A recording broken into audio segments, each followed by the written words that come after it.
you, Mike.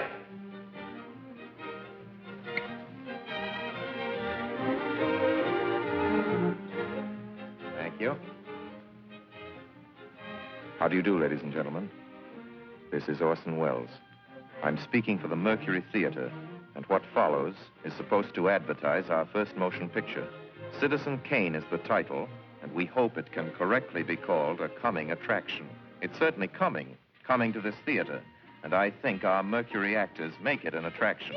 I'd like you to meet them. Speaking of attractions, well, the chorus girls are certainly an attraction, but frankly, ladies and gentlemen, we're just showing you the chorus girls for purposes of ballyhoo. It's pretty nice ballyhoo. But here's some of our real Mercury people. This is the first time you've seen most of them on the screen. Hey, give Joe a little light. Thanks. Now, smile for the folks, Joe. Smile.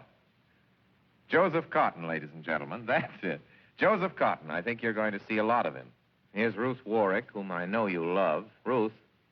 Look at the camera, Ruth. We caught Ruth with her hair up. And here's somebody you've all heard on the radio, so I don't have to tell you he's wonderful. Ray Collins.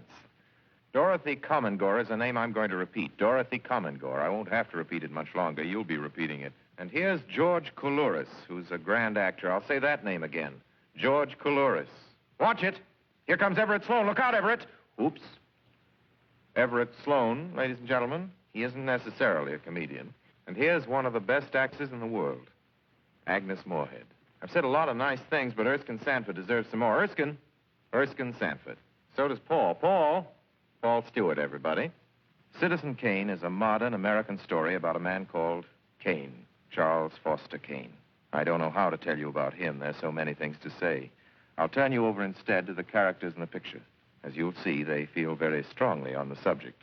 Charles Foster Kane is... Sure, he started the war.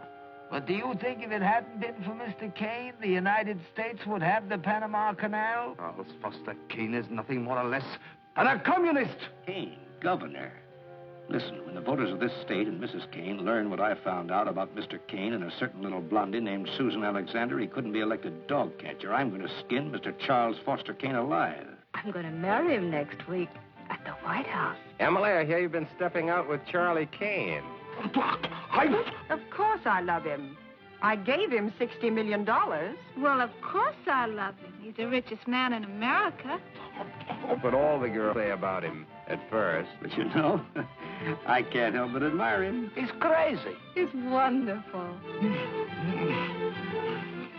Ladies and gentlemen, I don't know what you'll think about Mr. Kane. I can't imagine.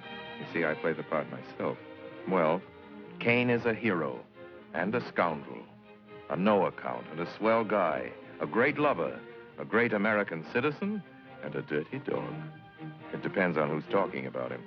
What's the real truth about Charles Foster Kane? I wish you'd come to this theater when Citizen Kane plays here and decide for yourself.